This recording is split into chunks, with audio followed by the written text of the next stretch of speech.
se marrëdhënien me Ramën e kanë pasur personale. Me një mesazh në celular, a je i gatshëm të flasësh me kryeministrin në telefon, telefonat direkte nga Rama, vizitë në Shqipëri, më bëj një projekt. Unë nuk e di se si mund të rri spak duar lidhur pas një prove të tillë ulëritse, një dokumentar 2 orë me intervista të njerëzve që kanë bërë pazare me miliona euro me Ramën, duke anashkaluar çdo institucion ligjor të këtij vendi. Zoti Çipi, a ka një dorë të fuqishme apo një grup caktuar të fuqishëm që i thotë Edi Ramës qëndro, mos u largo, mos jep dorëheqjen? Pra, a ka një farë mbështetje Edi Rama apo është duke u braktisur? Unë besoj se Rama është fuqimisht i mbrojtur nga Izraeli dhe Izraeli do të jetë streha e fundit e Edi Ramës, kur gjithçka të shkojë për drejt. Dhe Edi Rama të kuptoi që nuk ka më asnjë shans në Shqipëri, me kam thënë edhe më herët këtë, Edi Rama do të shkojë në Izrael, do të marrë azilin dhe ndoshta edhe pasaportën izraelite. Në kushtet kur Izraeli është gjithmonë më i braktisur në arenën ndërkombëtare, gjithmonë më i kërcënuar me mandata arreste, me shpallje persona shkyç non grata në vende përkatëse europiane, Rama është ai që shkon dhe ban fjalime në Knesset, që mirëpret presidentin e Izraelit, që zgjeron marrëveshjet ekonomike, tregtare dhe ushtarake dhe në fushën e sigurisë. Izraelitët nuk janë vetëm në projekte turistike, po janë tashmë në projekte të zhvillimit bujqësor, të mbrojtjes së dhënave në Shqipëri, marrëveshje ushtarake, është e gjithanshme ndërhyrja e Izraelit në Shqipëri. Dhe pikërisht kur ky shtet është shpallur shtet gjenocidal nga gjykata, nga opinioni ndërkombëtar, nga shumë qeveri europiane, Rama është mbrojtësi i tyre më i madh. Po çfarë interesi ka Edi Rama në këtë rast? Edi Rama është tregtar flamujsh. Edi Rama do të bëhej me këtë do, edhe me djallin për të mbajtur pushtetin. Edi Rama nuk ka kur farë dhimbësurie për këtë vend, kur farë dhimbësurie dhe empatie për shqiptarët. Nëse do ta kishte në dorë, Edi Rama do ta kishte zbrazur këtë vend 100% nga shqiptarët, do ta kishte ndarë në parcela dhe do t'ua kishte dhënë të huajve në shkëmbim të marrëveshjes që ai të mbetej një lloj guvernatori, një lloj i deleguari me pushtet në Shqipëri. Madje njëri nga arkitektët ironizonte ose bënte sarkazm apo e kishte seriozisht kjo, nuk dihet tashmë, ku i kërkonte që ai të bëjë mbret në mënyrë që arkitektët të vjonin të shpalosnin projektet e tyre. Po është e vërtetë dhe ka sens. Sepse në këtë dokumentarin që unë citova, Albanian Calls, ata tregojnë se si është bërë e vështirë për ta thonë madje gati edhe e pamundur të ndërtosh në Bashkimin Evropian, për shkak se ka shumë rregullore, shumë kushte. Duke filluar me kushtet financiare, me impaktin mjedisor, me respektimin e kontekstit urban. Në Europë ti nuk mund të ndërtosh ç'të duash, ku të duash. Do të ndërtosh duke respektuar mjedisin përreth, pra kontekstin urban, ndërtimet që janë aty, do respektosh historinë. Shkoni Bjarke Ingels, merrni Bjarke Ingelsin për shembull, personin që i shërbeu Edi Ramës si mburoj në rastin e narrativës rreme për shembjen e teatrit kombëtar.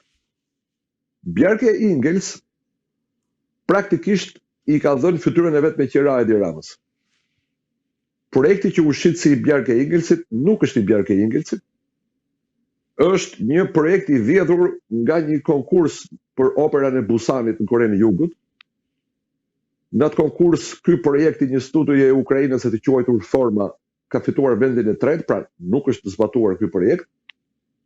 E kanë vjedhur, e kanë modifikuar, e kanë ngjeshur, sepse do duhet ishte shumë më i vogël teatri shqiptar se sa ishte projekti për operën e Busanit.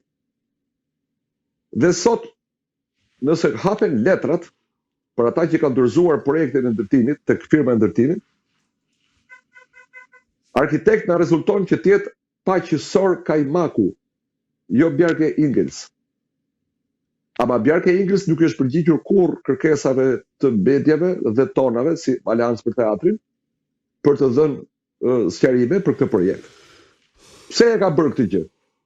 e ka bërë në këmbim të mbështetjes së Ramës për të ndërtuar prapa teatrit kombëtar, ato kullat që po ndërtohen. Bjarke Ingës e thot cop që në Danimark, në një nga daljet e veta, se ka ardhur 3-4 herë në Shqipëri, thot në Danimark nuk mund të ndërtosh askund më shumë se 10 kate. Në asnjë skaj të Kopenhagenit apo të gjithë Danimarkës nuk lejohet ndërtimi mbi 10 kate. Këtu në Shqipëri mund ta bësh. Takon me Edi Ramën, pi kafe apo pi whisky apo verë 32.000 euro dhe bën ç'të duash. Në këtë sens, arkitektët janë të dëshiruar për diktator, për autokrat, sepse me ta zgjidhet lehtë puna. Albert Speer, arkitekti i Hitlerit, sigurisht ishte i kënaqur me sistemin. Ai duhet binte vetëm Hitlerin, që projektet e tij ishin interesante, nuk kishte nevojë të binte njëri tjetër.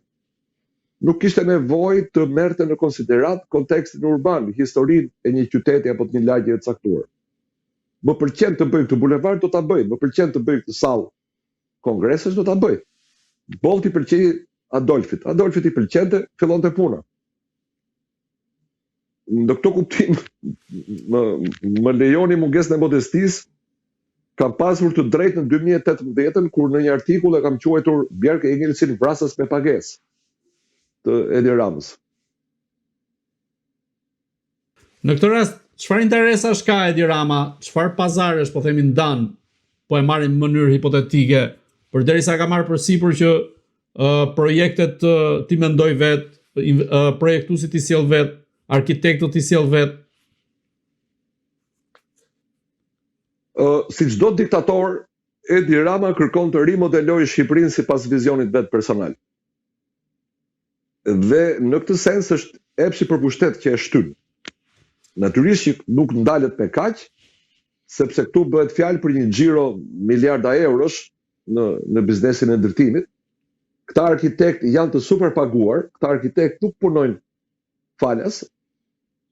Dhe në lidhje të tilla të drejtë për drejta, prokuroria ka shumë vështirë të gjejë se ku kanë lëvizur parat. Do duheshin hetimet zgjeruara dhe bashkëpunim me prokurori të huaja për gjetur se sa nga këto para që kanë qarkulluar në hartim projektesh dhe leje ndërtimi kanë shkuar në formë tangente tek Edi Rama. Njëri nga arkitektët thoshte në dokumentar që kjo është një zgjidhje shumë inteligjente e Edi Ramës, sepse Edi Rama po sjell para. Duke bërë projekte arkitekturore, ka influks parash në ekonominë shqiptare. Por natyrisht që arkitekti nuk bëje vonë të mendonte se nga vijnë këto para. Dhe këtu pastaj hyn në lojë dyshimi i fortë se këto para vijnë nga trafiqet paligjshme, nga trafiku i drogës, dhe ndërtimtaria është thjesht mënyra më e mirë për t'i pastruar parat. Shqipëria në këtë rast nuk është një risi, këtë e ka bërë mafia italiane gati një shekull rresht. Shqiptarët thjesht kanë imituar formulën italiane.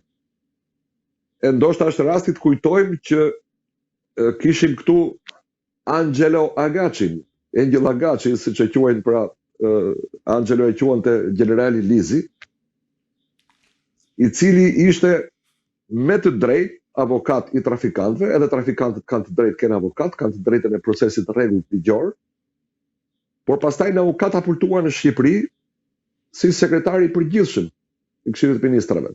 Të tani nuk dihet ku është. Dhe është ky Angel Agaci që njihte generali Lizi. Generali Lizi ishte, besoj ju kujtohet, komandanti i Interpolit për Shqipërinë, njeriu që duhet të raportonte lëvizjet e trafikantëve të mëdhenj në vendet ku kërkoheshin dhe të çonte drejt arrestimit të tyre.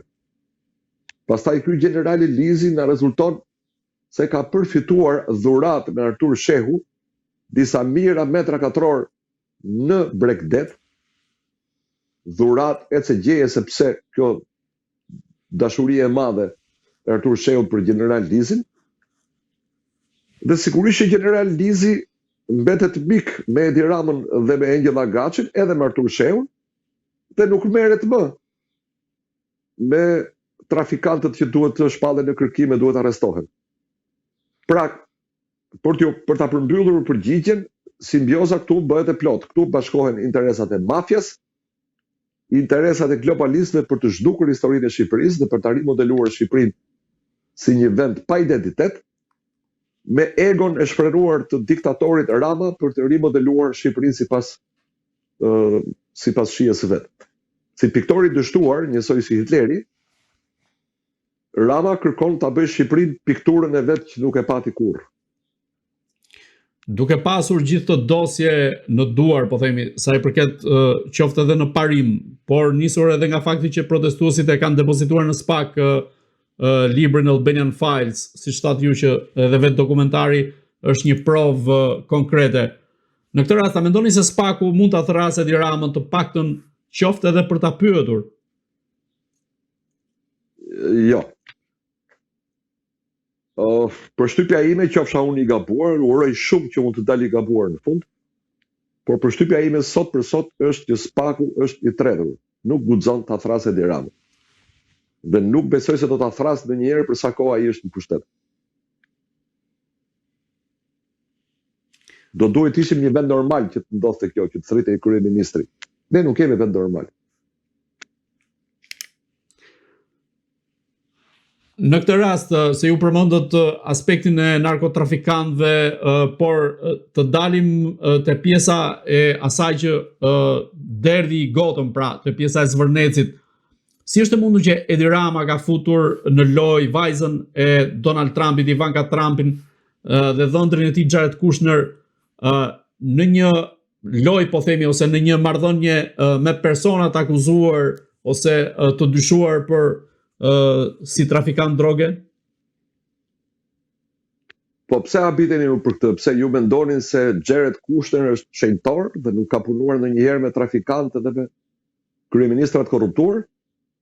Jo, duke pasur parasysh raportin me Donald Trump. Po, patjetër, po.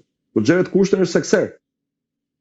Shiko, Jared Kushner është personi që ka larguar nga Donald Trump Chris Christie, prokurorin që ka hetuar babain e Jared Kushnerit.